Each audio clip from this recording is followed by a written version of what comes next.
Hello everyone, I'm Jonathan Nealons from the University of Warwick. I'm Shanine Bathina, I'm the Creative Director for the City of Culture Trust in Coventry. And I'm Radine Carter, I'm Exec Producer for the Birmingham 2022 Festival. And we three are here to talk about the West Midlands Cultural Research Project, think a little bit about some of the key findings, but also the messages that come through. And as I'm sure you know, the research project was made up of two pieces, an economic impact assessment to look at what the cultural sector contributes to the region, but also more importantly, how it might contribute more and might grow. And then a very important piece of audience research, which really broke new ground in thinking about what do we mean by audiences, what do we mean by culture, really trying to move away from the idea that culture is something that only happens in city centre venues, which people are expected to travel to, and that strategies for audiences should be based on how do we get people to come to our show, and really beginning to think differently about that by starting by looking at what makes the population of the West Midlands different from other places and from other regions. And then within the West Midlands, what are the differences?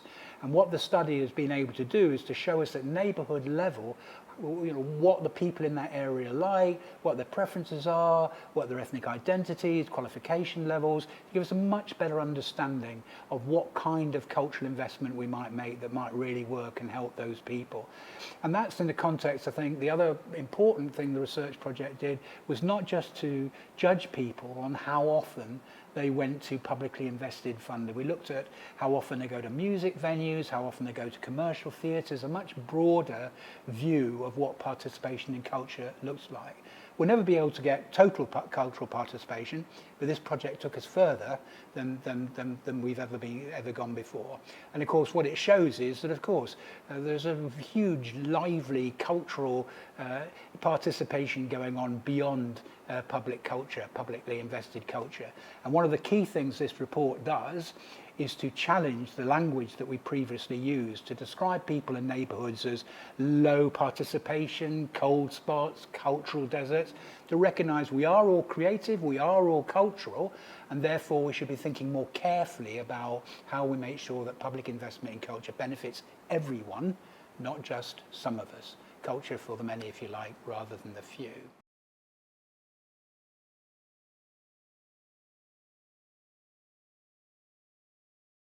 I think there's a certain amount of work, and again I think Shanine would have experienced this, it's about our role as mega events on a political level, in terms of lobbying, in terms of looking at some of the structural things that are in place, and I'm going to use the words levelling up, and what that means actually, because the legacy also is the responsibility of the place you're in. We are stood up as events, we stand up. You were saying this earlier, that we didn't exist and we won't exist forever. So we have this brilliant moment of take the opportunity whilst you can. Also, for a very short period of time, we get people listening because you've got this spotlight. In our instance, a sort of global spotlight that's a televised event where everyone wants to look good. Your council wants to look good, the West Midlands Combined Authority, your politicians want to look good, everybody wants to make the most of that moment. And we have the ears, I think, to say, well, if you want this to last and you want to look good, and if you want it to mean something, please listen, in this case, to what culture can do to a place, to centre that. And we know, we know that at the moment we have a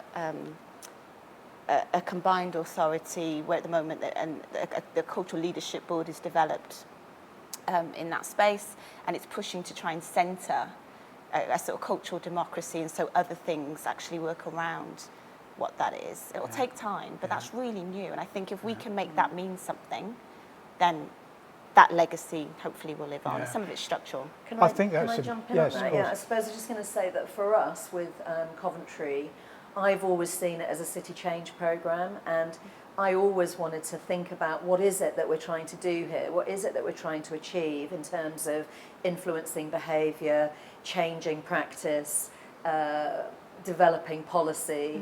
How can everything that we're doing create the legacy that we want to see for our city, and in doing that actually be a test case for other parts of the region? So, I think, for example, the Let's Create strategy that the Arts Council have got now is an amazing opportunity as we reset and rethink what is arts and culture coming out of COVID, because obviously we're in this amazing moment where it's been the most challenging time for our sector.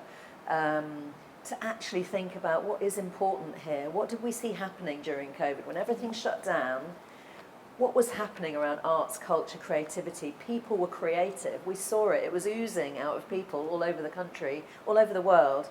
And actually, how do we start to reflect upon that and build that into the way that we work going forward? And so I would hope that certainly in the work we've been doing in Coventry, we've been conducting an experiment really in how you turn what is a major event or a major festival into a city change programme that really influences people across the city but also regionally and nationally about the value of culture and the role that culture can have in places and in communities and in the way we think about that. Yeah, I mean, I think that, I think that's what you've been modelling, and of course, the opportunity in the pandemic for both Commonwealth Games and for Coventry is that we could support artists in ways, we know 75% of freelancers still not working, but we were able to do that and keep developing the models and everything else.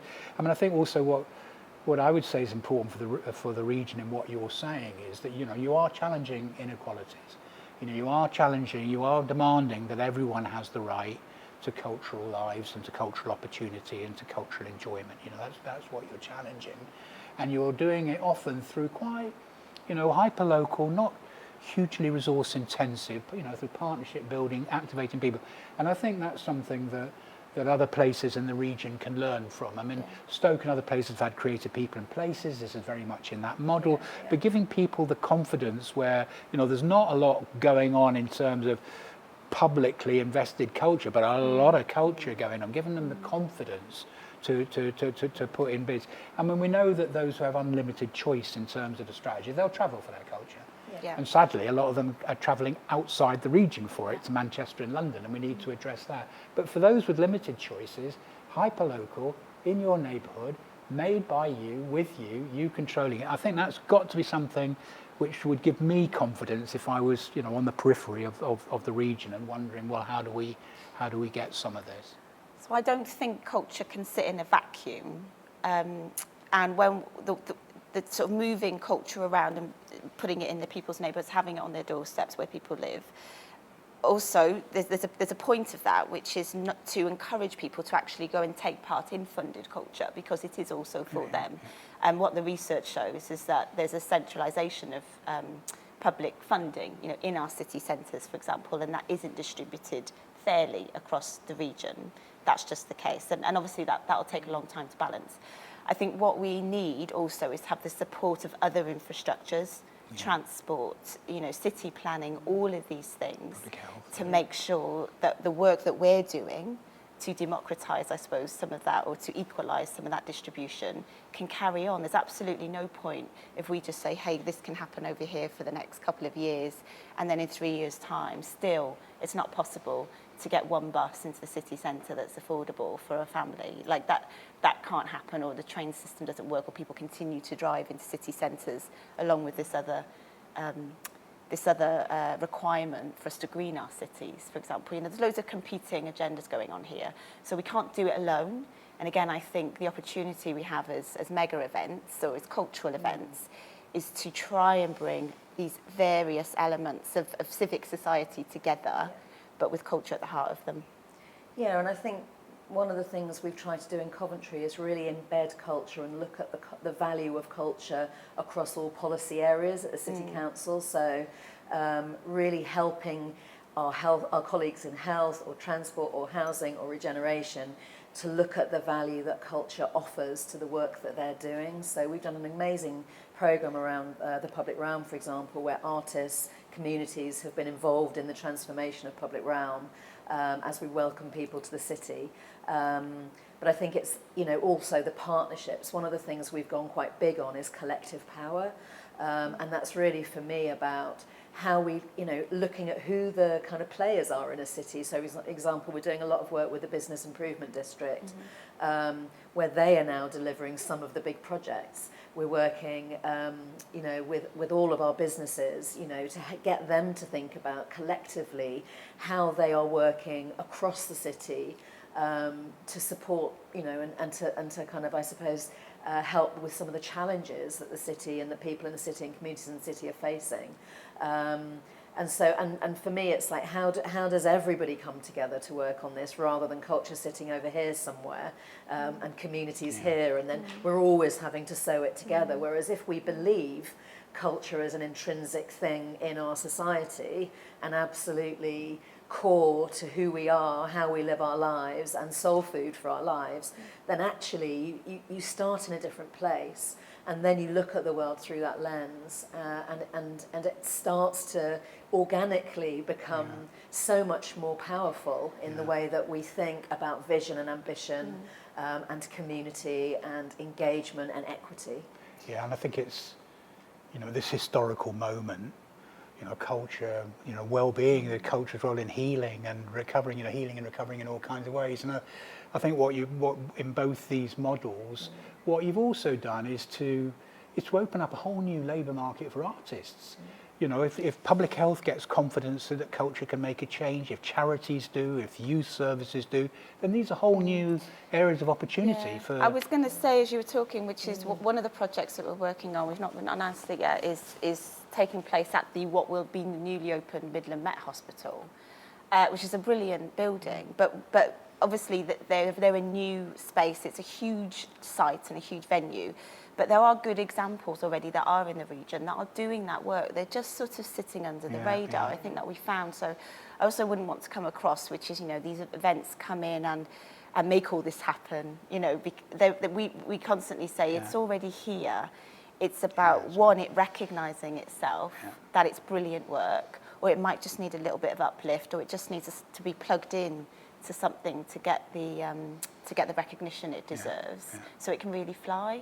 And where you've got new opportunities then, like a major hospital that's being built, that is willing to meet you halfway, because they've got some brilliant resources, they've got a venue and a garden, and when you don't get that opportunity very much, and there are artists and organisations so hungry to make the most of those buildings and those spaces that are brilliantly new and are working to meet culture on its own terms. So I just wanted to make that point that it's not about reinventing the wheel. Actually, it's always been here. I just don't think it's always got the recognition. I think Arts Council England's new strategy is the perfect jump point now, and hopefully it will really work. If that strategy works, if the new MPO, what's the word I'm looking for? Portfolio, MPO. If the new portfolio is different and works, that's something we're really trying to achieve, actually, is trying to just see what happens on the other side of that, because then the distribution of the public funding starts to gently change. I think what I would say is, I think the opportunity with the strategy is there, but it still needs the arts and culture sector to see that it's an opportunity, and that it isn't just a way of managing a grant agreement. Because for me, there will never be a more important, exciting time for us to really reimagine how we position arts and culture in our society. But it takes a leap of faith and conviction and passion and ambition to actually look at how you're delivering culture, or how you're positioning culture as an arts organisation, and to completely maybe change that model, or tweak that model, or think differently about how you do it, because people will have been, in all those organisations will have been doing it in a certain way for such a long time. I've always been someone that said, when we talk about audience development, we're not talking about audience development, we're talking about ticket sales. And actually, we should be talking about how do we engage people in culture, or how do the people engaging in culture become part of the community that these arts organisations are leading. And actually, if all we're talking about is how many tickets we need to sell, and how to get people over the threshold, and then we're losing our thread. And I think Let's Create actually gives an opportunity to step back and say, actually, let's just do it differently. Let's think differently about this. And that isn't to say you don't have ticketed events and shows, because of course people want entertainment and joy and they want to come and see that in a venue. But actually, how do you expand that model? How do you change it, grow it, evolve it? And who are your partners? And maybe your partners aren't in the cultural sector. Maybe they're in lots of different places, like you've said, in the health sector or in the business community, or in the faith community, like I've been talking about. You know, there are all these different partners there, and let's think out of the box and be open and ambitious about it, because that's where you'll then get the support, because you'll be doing something different, exciting. You'll be really testing those new models. And surely that's what we need to be seeing now in the 21st century, that whole new kind of reimagination of kind of the value of culture to society.